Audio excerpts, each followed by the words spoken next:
Am I the a-hole for leaving my girlfriend stranded in another state for cheating? Went on a vacation with my girlfriend of 5 years down to Tennessee from Michigan on winter break. My girlfriend grew up in Tennessee until her family moved up to Michigan when she was 12. It was a big reason I had a crush on her when we were teens because I thought her accent was very cute. Her and I both go to the same college, and we met in middle school when I wouldn't stop bugging her in class. We drove down to Tennessee in my car and we're planning to stay down there from the 2nd to the 7th. We have our classes begin again on the 10th. Anyways, we were having a great time. We visited a bunch of awesome sites in Tennessee, and she showed me the town her family lived in before she moved. We were staying in a hotel on the 5th, and while she was sleeping, I noticed some guy kept Snapchatting her. I was like, who even is this? So I took a photo of her arm saying, yeah, what's up? He replied saying he was thinking of her and asking when she was getting back. I messaged him saying the 10th and asked him what he wanted to do when she gets back. He said he had a few ideas and a winky face. I asked him for revealing photos to make sure he was definitely already doing stuff with her, and he sent them almost immediately, and asked if he'd be seeing hers. I was so livid. I woke her up, freaking the heck out on her. She was shocked and denied it at first, but she eventually admitted they were talking but never hooked up. I told her we were done, and I started crying and freaking out. I told her I was gonna sleep in the car so we wouldn't get kicked out for a noise complaint, and I left the room. When I got in my car, after a good hour of thinking and ignoring her texts and calls, I decided, screw it, I'm going home. I didn't care about my suitcase or clothes. I just started driving home. I blocked my now ex's number and drove through the night. I woke up the next morning to my ex's mom calling me, freaking out about how I left her halfway across the country and how it didn't matter what she did. It's criminal negligence to leave a girl alone in that state.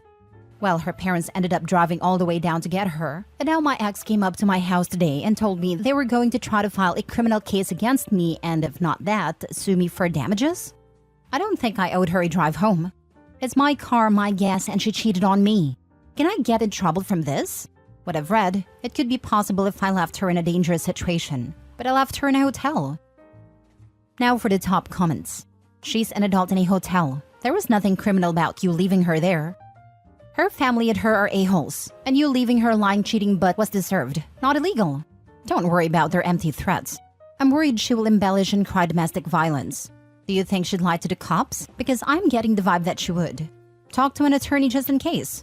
You left to avoid getting noisy. Wouldn't have occurred to you to hit her. According to Tennessee, this is how they define criminal negligence.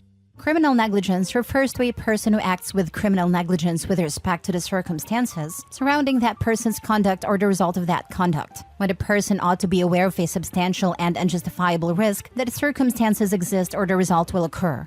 The risk must be of such nature and degree that the failure to perceive it constitutes a gross deviation from the standard of care that an ordinary person would exercise under all the circumstances, as viewed from the accused person's standpoint. Not the a-hole. I would have done the same. Don't want to find out? Don't fool around. I believe this only applies to dependents, such as elderly and children and disabled. Even if it didn't, she was safe in a hotel. All he did was inconvenience her. If she's an adult, you're probably okay, especially since she came home unharmed and you didn't touch her. She did deserve it though. Don't take her back. Even if she isn't an adult, he is okay. He has no legal duty to her. This is just the mom Karen, upset over her cheating daughter. Next story. Am I the a-hole for telling my wife she isn't a single mother?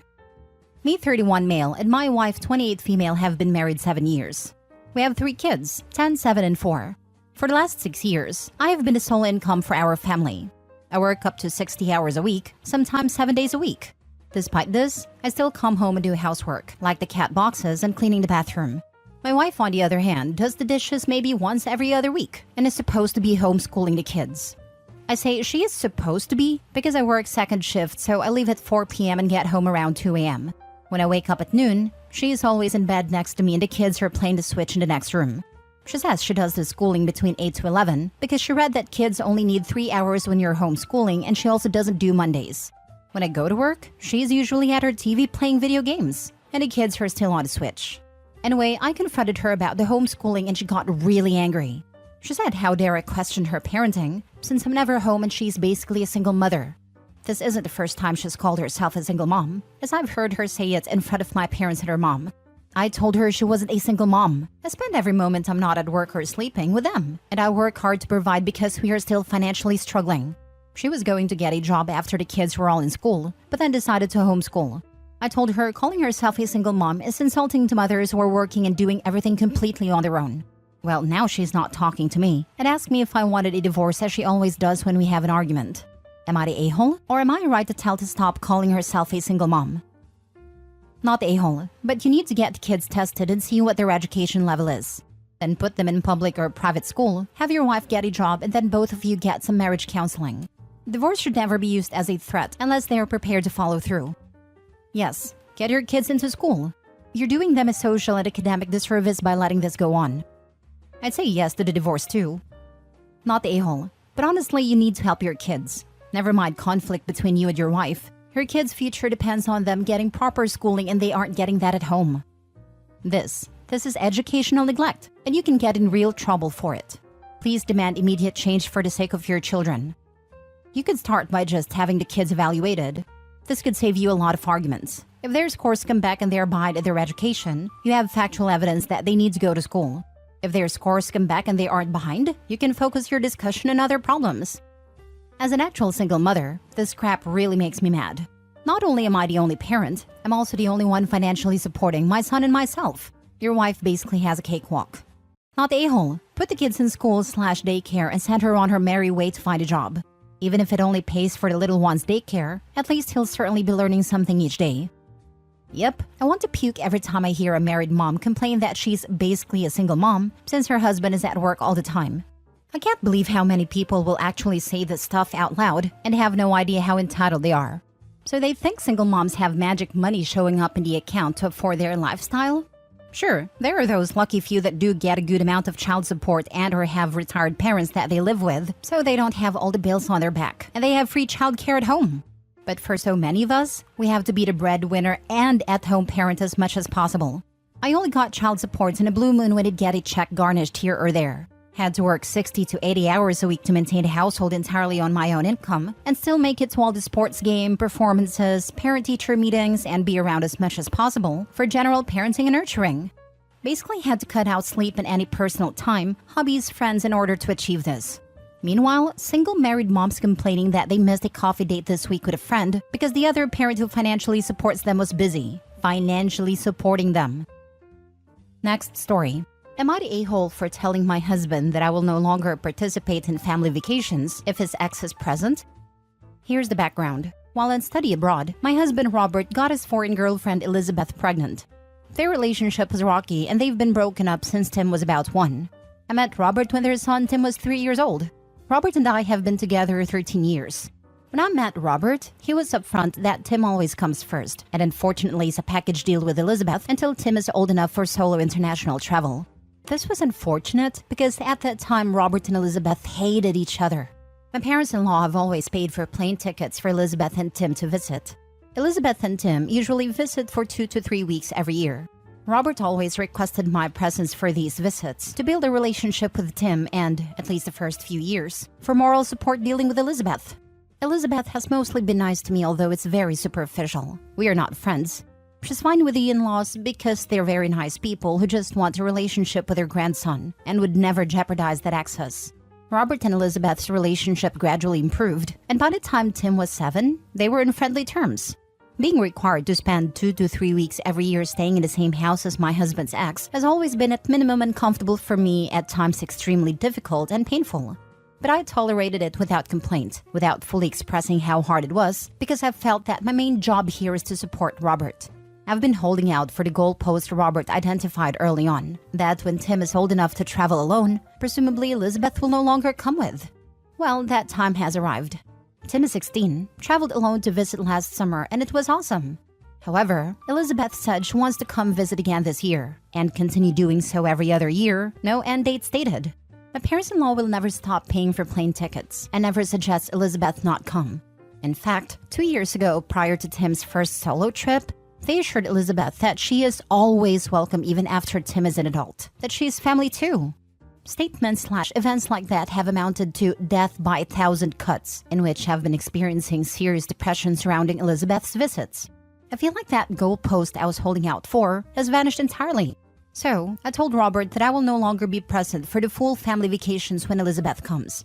I will hang out for 1 or 2 weekends only. He knows I'm fully on board with vacations. That do not include Elizabeth though. He is hurt. Says my lack of presence shows everyone, including Tim, that I don't care. I say that a stepmother cannot form a relationship with a stepchild when the mother is present anyway. And these visits are causing me extreme emotional distress. So it's time I take care of myself. Because no one else is considering my emotions here. So Reddit, am I the a-hole?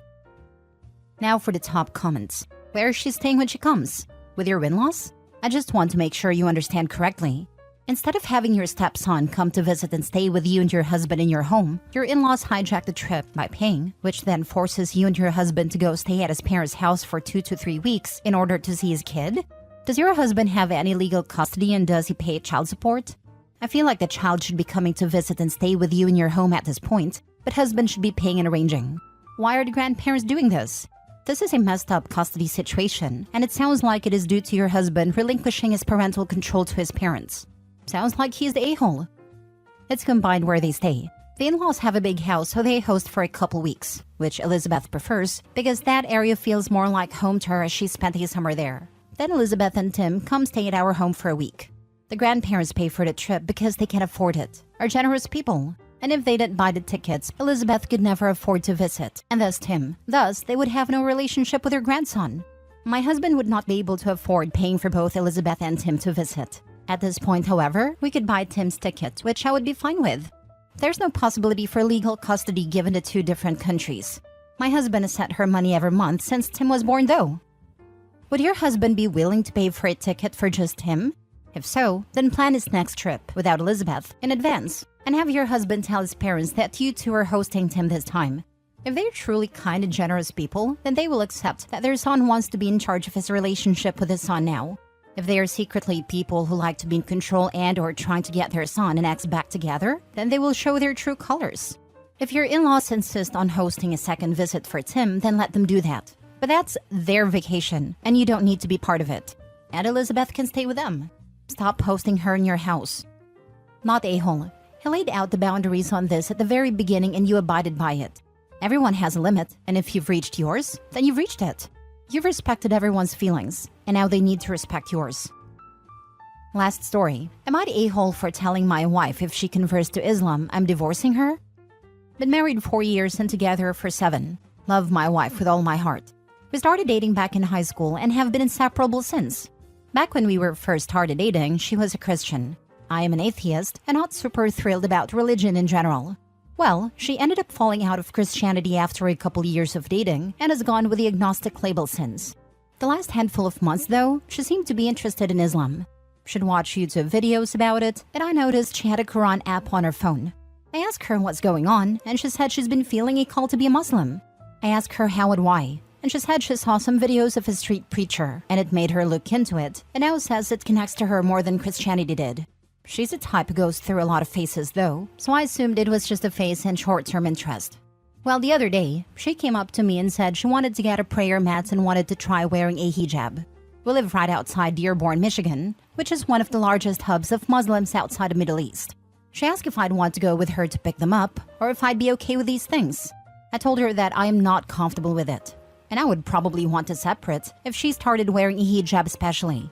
She got pretty sad I said that and asked why, and I told her I am not interested in being with someone who is religious, especially not someone who is visibly religious to the point they won't show their hair. She said she understands why I might not like it, but threatening to divorce over it means I don't love her.